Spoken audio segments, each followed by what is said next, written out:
안녕하세요. 속풀이 짬뽕 알뜰 세트입니다. 오작교에 대해서 아시나요? 옥황상제의 딸인 직녀와 소를 키우는 목동인 견우가 결혼을 하고는 견우가 맨날 와이프만 믿고 놀고 먹자 노한 옥황상제가 견우는 동쪽, 직녀는 서쪽에 사는 완전 기러기 부부로 만들어버리면서 시작되는데요.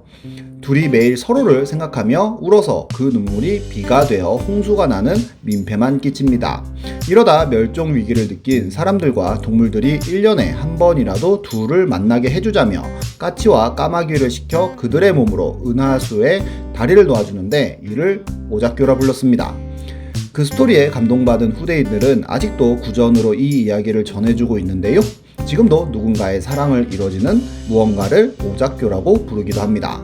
이번엔 21세기에도 다시 건설된 오작교를 모아봤습니다. 그럼 한번 볼까요?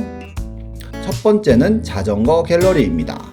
어느 날 자전거 갤러리에는 한 여성의 글이 올라옵니다. 내 타이어에 바람 넣어준 남자 사람을 애타게 찾고 있습니다. 라는 제목으로 다혼 미니벨로를 타고 바람을 넣어주신 남자 사람을 찾고 있다며 리플을 안 달아주면 꾸준히 글을 올릴 것이라며 기억나면 리플을 남겨달라는 글이었는데요.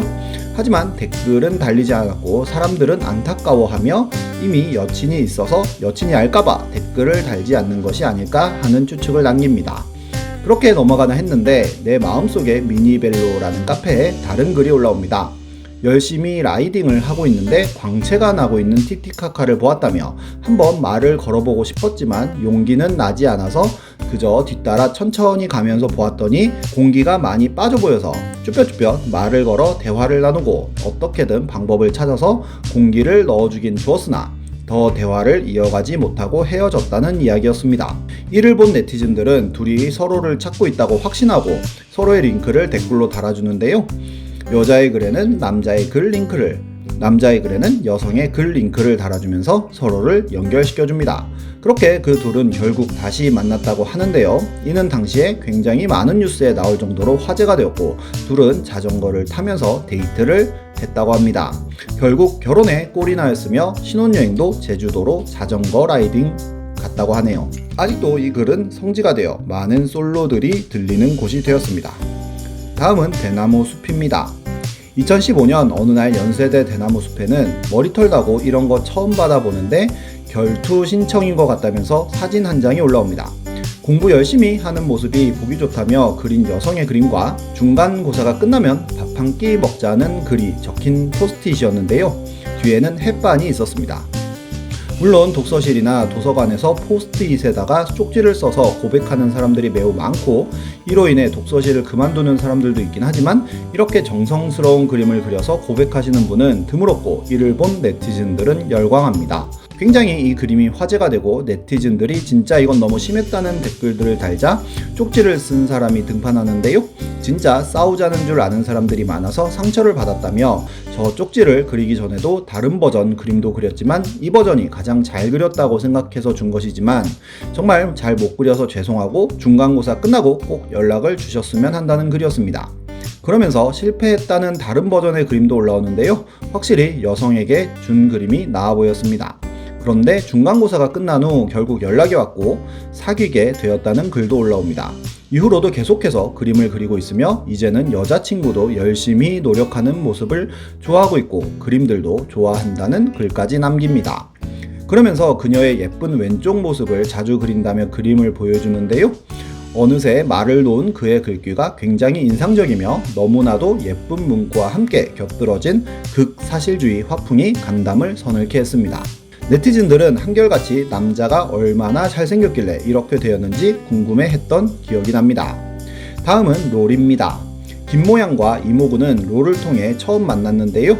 여성은 서포터, 남성은 원딜이었기에 서로의 움직임을 예상해야 했고 그렇게 게임 내내 서로 붙어 다녔다고 합니다. 1년 넘게 게임을 하면서 얼굴 한 번 못 봤던 그들은 본인들이 살고 있는 동네에서 모임을 가지기로 했고 1년 만에 모임을 가지게 됩니다. 그렇게 두어 번 단체 여행을 한 후에 남성이 여성을 보겠다며 찾아갔다는데요. 서로 처음으로 게임이 아닌 대화를 했고 뭔가 공통점이 많다는 것을 느꼈으며 바로 남성은 사귀자면서 고백을 합니다. 단 3번의 만남 만에 고백한 급발진인데요. 이미 게임 속에서 신뢰를 쌓았던 그녀는 대답 대신 롤에 접속하라고 하였고 롤 채팅창으로 생각해보겠다고 대답을 하였다고 합니다.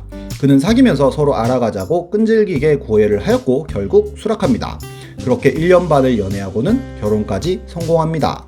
다음은 버스 정류장입니다. 10년 전쯤에 서울의 버스 정류장에는 이런 쪽지가 붙습니다. 2000번 버스 맨 뒷자리 바로 앞에 창가자리 파란 후드티를 입고 있던 남자분을 찾는다는 글이었는데요. 요즘 그 남자 때문에 잠이 안 온다며 꼭 메일을 달라는 글이었습니다. 이 여성의 절절한 글에 네티즌들은 열광했고 도대체 파란 후드티 입은 남자가 누구냐에 대한 어마어마한 관심이 폭발합니다. 그러자 언론에서 그녀를 인터뷰하기도 하고 많은 국민들이 파란색 후드티가 나타나기를 기도하는데요. 본인이 버스남이라고 주장하는 사람이 나타납니다. 본인의 미니홈피에 본인이 그 버스남이며 이미 메일을 보낸 상태라며 워낙 억지 추측이 많이 나와서 용기를 내 이 글을 쓴다고 한 건데요. 하지만 이미 본인에겐 오랜 여자친구가 있고 그녀도 메일을 보면 본인을 이해해 줄 것이라는 글이었습니다. 그러면서 여성의 행복하고 좋은 인연을 기도한다면서 글을 맺는데요. 사람들은 허탈해했지만 또 다른 반전이 나타납니다.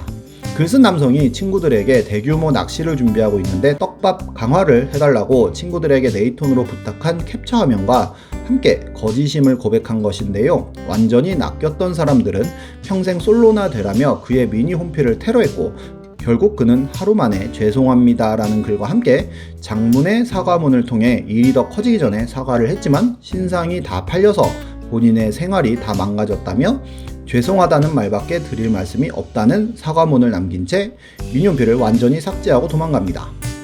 이 여성은 당신이 궁금한 이야기에도 출연하였고 정말 날고 긴다는 방송국 사람들도 파란색 후드티를 찾기 위해 열심히 노력했지만 그 남자는 찾지 못하고 결국 끝이 납니다.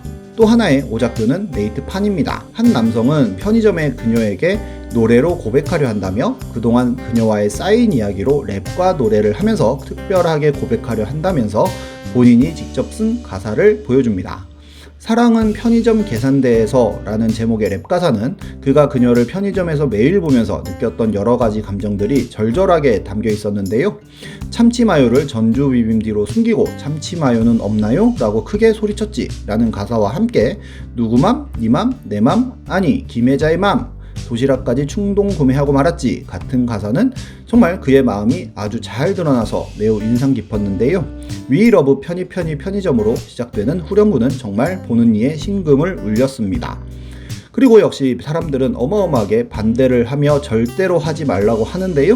그로부터 일주일 정도가 지난 어느 날 네이트판에는 편의점 알바 도중 노래로 고백받아본 사람이라는 글이 올라옵니다. 첫 문장부터가 아직도 치가 떨린다로 시작되는 이 글은 인생 살면서 이만큼 손발이 구겨지는 건 처음이었다며 굉장히 장문으로 쓰여집니다. 그러면서 몇몇 장면들을 그림으로 보여주는데요. 참치마요는 없나요? 라며 쳐다보는 장면과 함께 특이한 사람이지 나쁜 사람 같진 않구나 라고 생각을 하던 중 어느 날 그가 기타를 메고는 고생이 많으십니다 라고 인사를 했고 갑자기 앞으로 오더니 저기 사실은 제가 님을 좋아합니다 라며 고백을 하고는 여성이 놀래니 준비한 무기를 보여드린다며 계산대 위에 올려둔 먹거리를 밀어내고는 걸터앉아 노래를 부르기 시작했다고 합니다. 랩도 아닌 아마존 원주민들의 주문 같은 것들로 들렸다고 하는데요. 그러고는 계산을 하고 나갔다고 합니다. 그리고 얼마 있지 않아 노래를 부른 주인공이 그를 업데이트하는데요. 많은 분들의 우려대로 대참사가 일어났다며 완창하지 못하고 도주하였고 하지만 노래의 25.7%를 불렀으니 사실상 그녀는 넘어왔다고 생각했지만 많은 사람들의 제보로 그녀가 쓴 글을 읽어보았고 그나마 인상을 잘 기억하고 있다는 게 큰 위안이라며 다음엔 멋지게 성공해보겠다고 위러브 편의점 라임으로 끝을 맺습니다. 그 이후로의 소식은 들려오지 않았다고 합니다. 결국 안 될 사람은 안 되나 봅니다. 지금까지 속풀이 짬뽕 알뜰 세트였습니다.